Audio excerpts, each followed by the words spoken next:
Alhamdulillah wassalatu wassalamu ala sayyidina wa maulana wa syafi'ina wa habibina Muhammad Rasulullah wa ala alihi wa sahbihi wa man tabi'a sunnatahu wa jama'atah min yaumina hadha ila yaumil ba'thi wan nahdah. Ashabal fadilah, hadaratil masyayikh wa asatid, ashabal ma'ahid, ashabat turuqis sufiyah al-mu'tabarah, Haji Muhsin Salim, Haji Mudrik, dan para kiai yang lain, Bapak Wakil Bupati yang insya Allah akan jadi Wakil Bupati lagi, Bapak Ustaz Haji Ardani SH, Bapak Kapolsek Kapolsek, Pak Kemenang, Kepala Kemenang, Pak Camat, Kepala Kelurahan, Pak Lurah,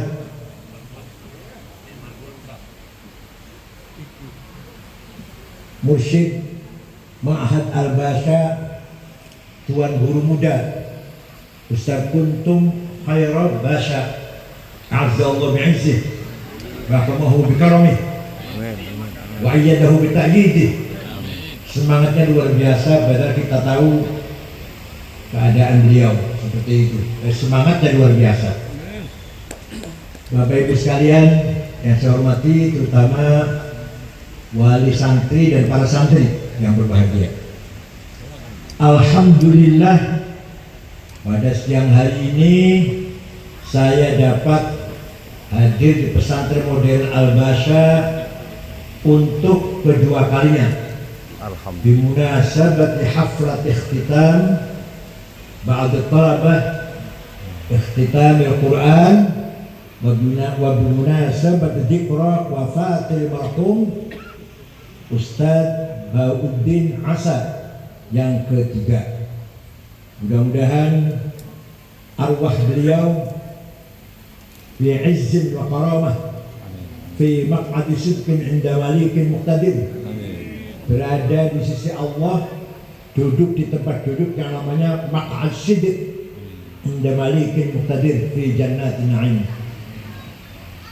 Mudah-mudahan beliau, amal beliau memberikan pesantren ini itu amal yang akan mendapatkan balasan yang setimpal, bahkan berlimpah dari Allah yang beliau terima di akhirat nanti.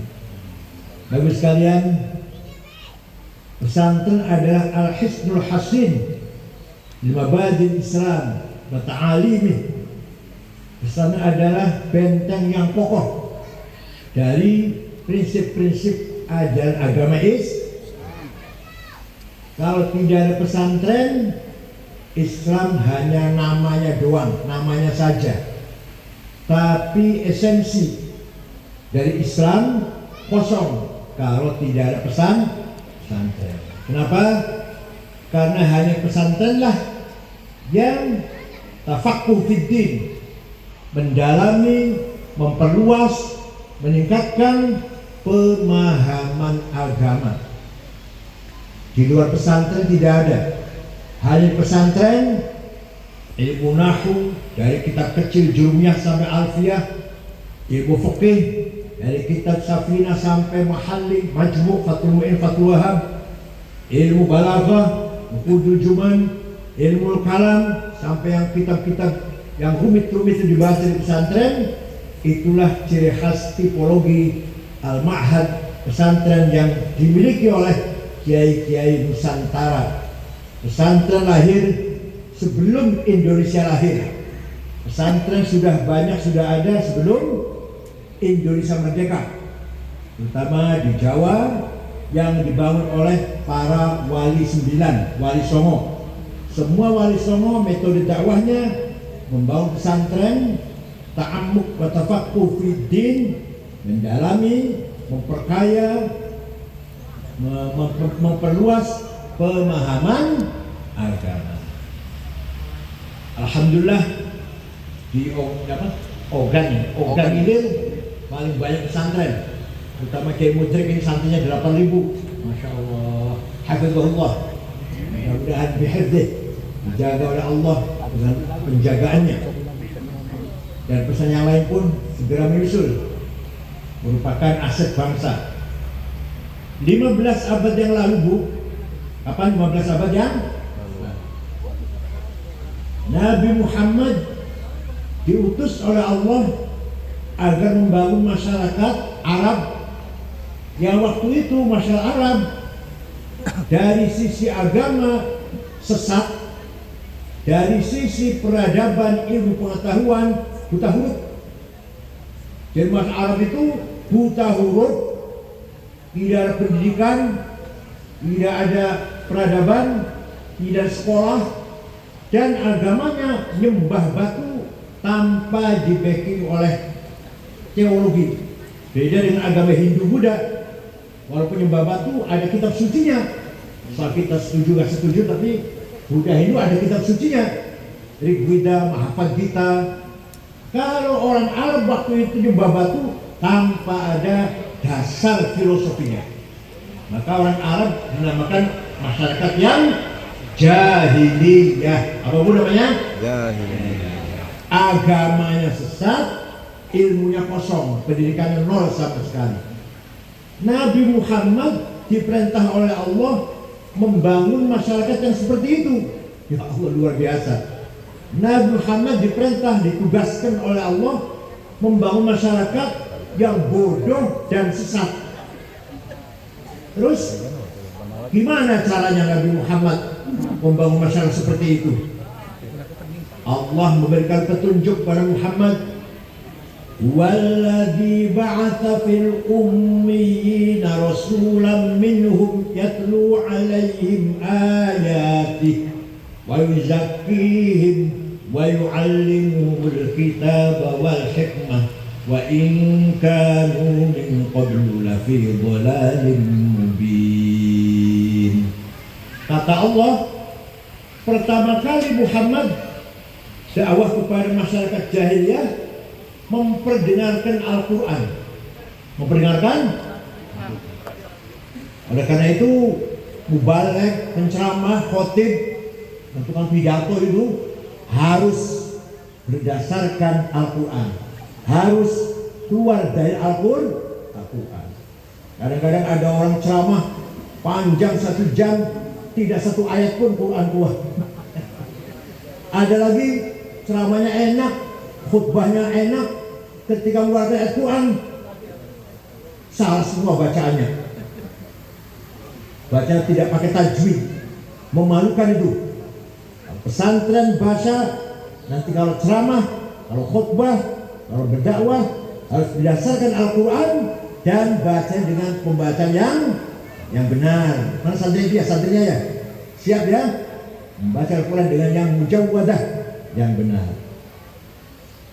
Masyarakat Arab jahiliyah waktu itu hanya menghormati 3 orang, 3 macam orang. Pertama, menghormati penyanyi. Wah, kalau penyanyi berlulukan. Maka Nabi Muhammad baca Quran, kata orang jahiliyah masyarakat Arab, Muhammad pengen terkenal nih, pengen dilulukan, pengen dipuji-puji. Penyanyi Muhammad ini, Quran dianggapnya syair, Quran dianggapnya nyanyian. Quran menjawab, wa ma 'allamnahu syi'r wa ma yanbaghilah. Muhammad bukan penyair dan Muhammad tidak layak jadi penyair. Tegas Quran menjawab, Muhammad bukan penyair, bukan penyanyi, dan tidak layak kalau Muhammad itu menjadi penyanyi. Masyarakat jahiliyah sangat menghormati penyanyi. Maka kalau ada orang ogan ilir ya, masih sangat mengagungkan penyanyi, berarti masih Jawa, berarti masih jahiliyah. Ya boleh saja senang sih, tapi jangan keterlaluan. Mendengarkan dangdutan sampai nggak sholat isya, nggak sholat subuh, itu jahiliyah itu namanya. Kalau ngundang Kinul 5 lagu 50 juta mau. Kalau ngundang Kiai berarti apa? Berarti jahiliyah. Yang kedua, masyarakat Arab mengagung-agungkan kahin, paranormal, dukun. Ada nggak sih dukun? Ada dukun. Wah, paling mau pilkada, mau semua dukun laris ini. Muhammad itu dukun itu. Yang dibaca itu mantra-mantra perdukunan itu. Quran maksudnya. Quran menjawab, Allah menjawab, wala biqauli kahin. Bukan.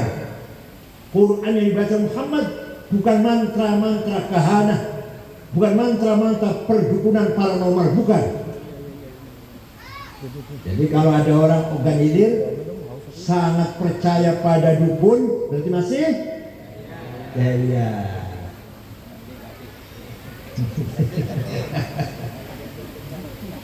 Mau ngantri anak datang ke dukun, mau buka perusahaan datang ke dukun, mau maju DPR datang ke dukun, mau bangun rumah datang ke dukun, mau buka toko datang ke dukun. Wah, berarti masih jahiliyah. Yang ketiga, Muhammad itu sahir, tukang santet. Ngerti santet ya? Tukang sihir, tukang teluh. Yang dibaca Muhammad itu awas itu mantra-mantra santet itu, teluh itu. Supaya terkenal Muhammad, supaya dihormati, maka dia membahas bacaan-bacaan santet itu supaya dihormati orang. Quran menjawab, wa ma yantiqu 'anil hawa in huwa illa wahyu yuha. Yang dibaca oleh Muhammad, wa yaquluna in hadza illa sihrun mubin. Kata orang Arab, ini yang dibaca Muhammad adalah sihir. Quran menjawab, yang dibaca Muhammad adalah wahyu dari Allah, bukan sihir. Paham tidak? Jadi kalau ada orang akan hilir masih percaya pada dukun santet teluh, berarti masih ada nggak yang percaya? Ada nggak yang percaya? Nggak ada ya. Nanti nggak jadi dia berarti. Awas kalau datang ke tukang santet untuk membunuh tangganya, bikin celaka temannya, awas. Itu berarti masuk dalam istilah jahiliyah. Walhasil orang jahiliyah waktu itu hanya menghormati penyair, dukun, tukang santet. Nabi Muhammad pun dituduh karena ingin dihormati orang, ingin dapat nama itu, ingin dipuji itu. Muhammad yang dibaca itu adalah syair, paranormal, mantra-mantra dukun dan santet. Al-Quran menjawab, Muhammad bukan penyair, Muhammad bukan dukun, Muhammad bukan tukang sihir. Paham Ibu ya? Nah, ketika Muhammad membacakan Al-Quran, ada yang pro dan banyak yang kontra. Yang kontra tadi yang mengatakan Muhammad sihir, Muhammad dukun. Kenapa menolak? Ada yang alasannya, kalau saya masuk Islam ikut Muhammad, Qurannya Muhammad itu melarang menyembah berhala. Pada saya ini bisnisnya bikin berhala, impor ekspor berhala. Nah, kalau saya masuk Islam bangkrut ekonomi saya. Gak mau masuk Islam. Apa ini? Nanti kalau melarang orang menyembah berhala, saya itu bisnisnya berhala, sampai ekspor kemana-mana. Nah, kalau saya masuk Islam berhenti, ekonomi saya bangkrut. Gak ada faktor ekonomi. Ada lagi yang faktor, kalau saya masuk Islam, minum arak dilarang, zina dilarang, bohong dilarang, khianat dilarang, fitnah dilarang. Wah, pada kerjaan saya tiap hari itu. Kerjaan saya tiap hari itu fitnah, bohong, adu domba, minum arak, zina, judi. Ada nggak di sini? Nggak ada ya. Oke, jadi nggak ada ya. Nggak mau saya masuk Islam.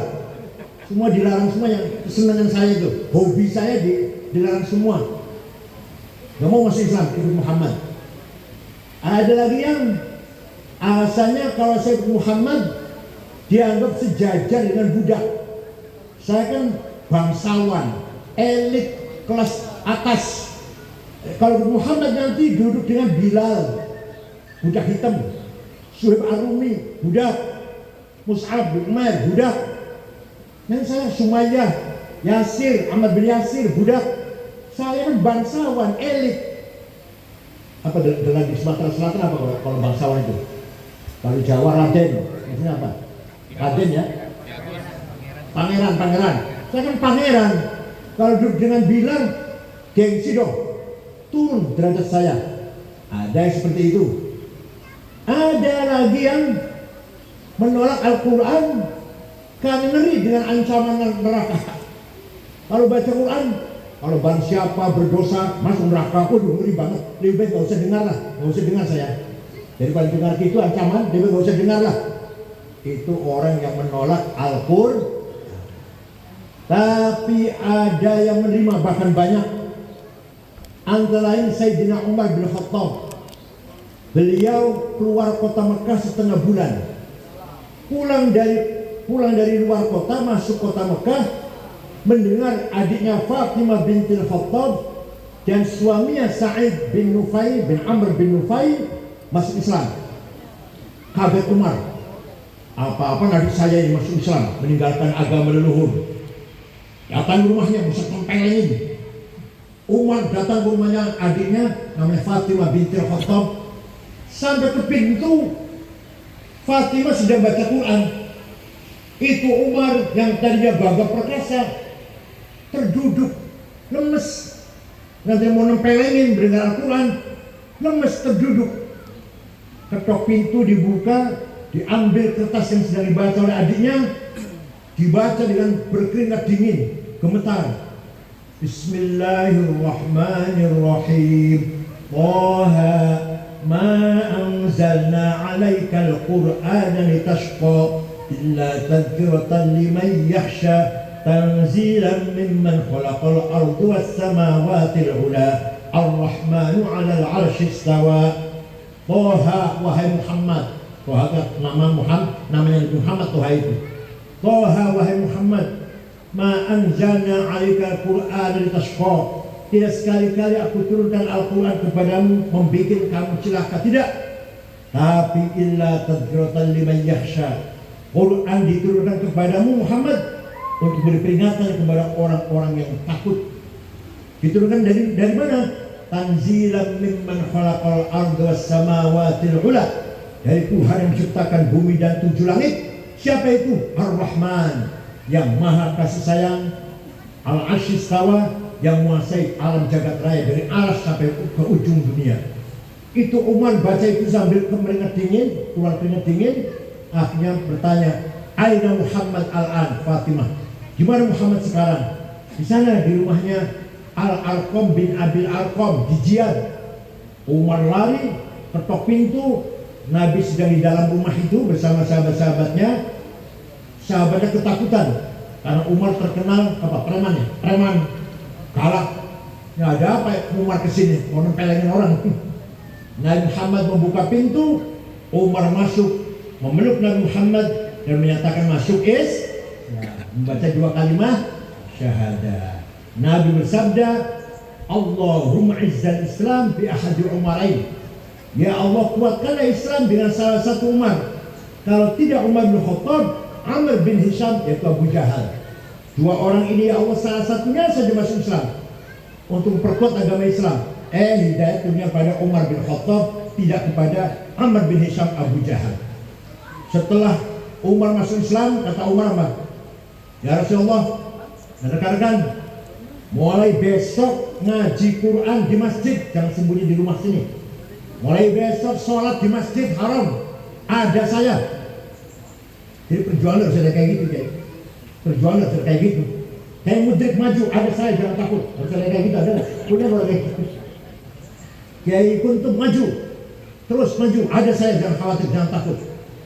Akhirnya mulai sejak itu Nabi Muhammad dan para sahabatnya sholat terang-terangan di Masjidil Haram, baca Quran di Masjidil Haram.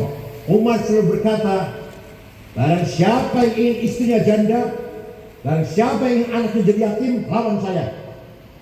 Barang siapa yang istrinya ingin jadi janda, barang siapa yang ingin anaknya jadi yatim, lawan saya. Gak ada berani melawan. Itulah yang contoh yang menerima Quran, yaitu Sayyidina Umar ibn Khattab. Tidak paham tidak?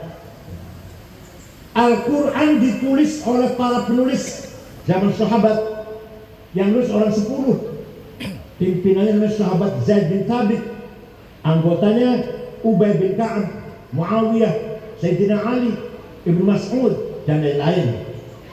Tulisan Quran waktu zaman itu, tulisan Arab waktu zaman itu belum sempurna. Saya punya fotokopinya, Pak. Saya punya fotokopi Quran zaman Sayyidina Utsman. Gak bisa dibaca, saya nggak bisa baca, hanya untuk koleksi saja. Titik tidak ada, ba, ta, fa sama, nggak ada titiknya. Nun ya sama, jim ha kho sama, dal dal sama, ro zai sin shin sama, nggak ada titik. Bisa baca bukan enggak? Kita bisa baca itu tanpa titik, bisa nggak kita baca? Waktu itu sahabat bisa baca. Kalau sahabat bisa baca, nah lama-lama setelah Islam tersebar luas di luar Jazirah Arabia, baru umat Islam yang di luar Jazirah Arabia kesulitan baca Al-Quran. Maka orang pertama kali berjasa membuat titik dalam huruf namanya Syekh Abul Aswad Ad-Du'ali tahun 59 Hijriah. Dia wafat tahun 62 Hijriah. Bukan sahabat, kiai lah, bukan sahabat, bukan tabi'in, yang mengarang titik. Ba titik 1 di bawah, ta titik 2 di atas, sa titik 3 di atas, jim titik 1 di tengah, ha non titik, kho titik 1 di. Siapa yang bikin namanya, Bu? Siapa yang bikin namanya? Abul Aswad Ad-Du'ali. Siapa?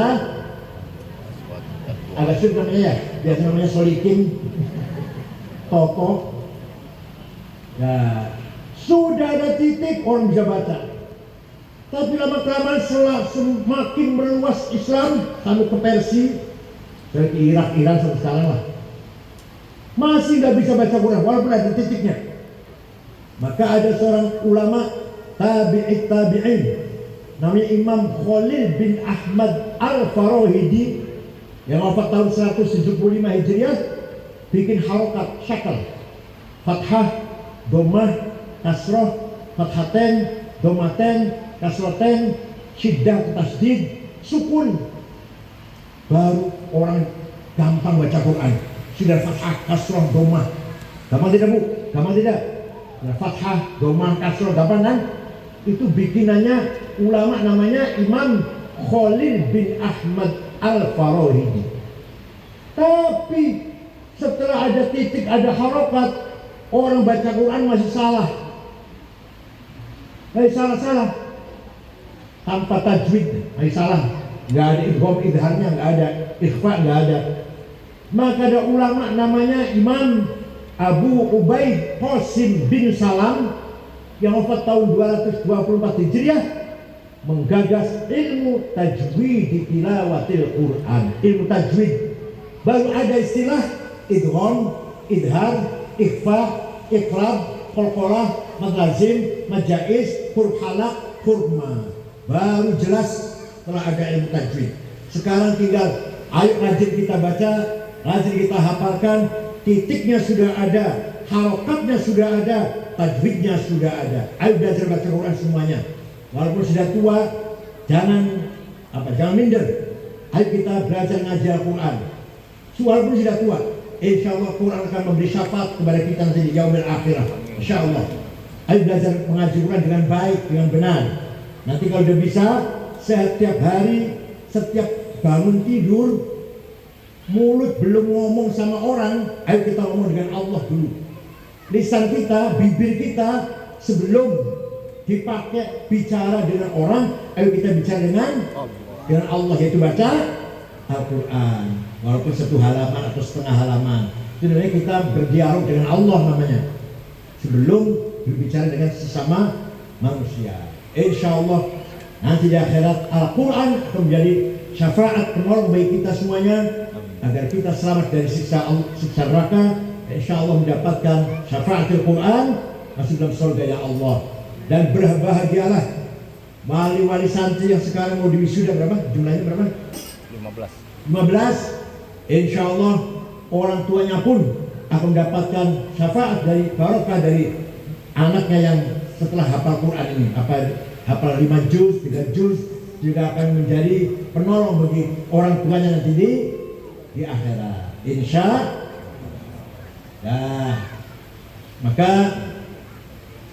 kata Imam Muhammad Al-Busiri dalam syairnya, ayatu haqqin minar rahmani muhdatsatun qadimatun sifatul mausufi bil qidami tamat ladaina fafaqat kulla mu'jizatin minan nabiyina id ja'at walam tadumi. Quran itu ayat-ayat Allah unik. Quran itu qadimah dan hadithah. Ya qadim, azali, ya baru. Gimana itu ceritanya, gimana itu? Kalau lihat mushafnya yang kita baca itu baru itu. Dicetak di Jakarta, dicetak di Saudi, dicetak di Surabaya tahun sekian, itu kan baru ya, barang baru itu. Tapi kalau hakikatnya Al-Quran sebagai sifatnya Allah yang maha qadimah, berarti Quran qadimah. Paham tidak? Agak sulit pahamannya ya. Ini sama ini Quran nih, sama ini Quran. Ini hadithah, ini baru ini. Dicetak di Surabaya, dicetak di Saudi, dicetak di Suriah, dicetak di Mesir. Baru kan ada tahunnya, tahun persilakan tahun 2010, misalkan 2020. Baru ini.